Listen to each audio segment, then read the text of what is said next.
আরে লালু ভাই এই আরে লালু ভাই এই কারো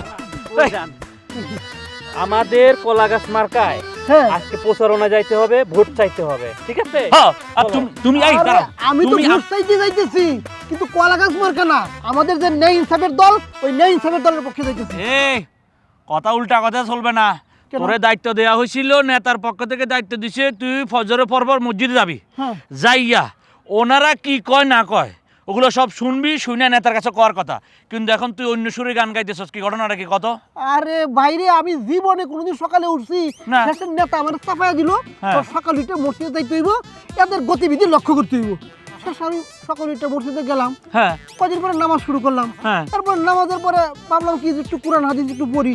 এই সমস্ত কোরআন হাদিসের বই পুস্তক পড়ে দিতে গিয়ে দেখলাম যে ভাই তোমাদের সাথে থাকলে দুনিয়া আখিরাত সবই বরবাদ।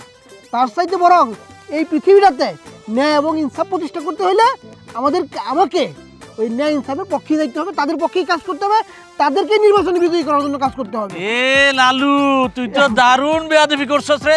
এই তুই নেতার লোক বেমানি করছস, হ্যাঁ? তোরে পাঠাইছি কি জন্য, আর তুই করলিটা কি? হ্যাঁ এই তুই এত বড় বেমান। আমি তো বেইমানি করি নাই, বরং বলো আগে বেইমানি ছিলাম, এখন আমি ইমানদার হইছি।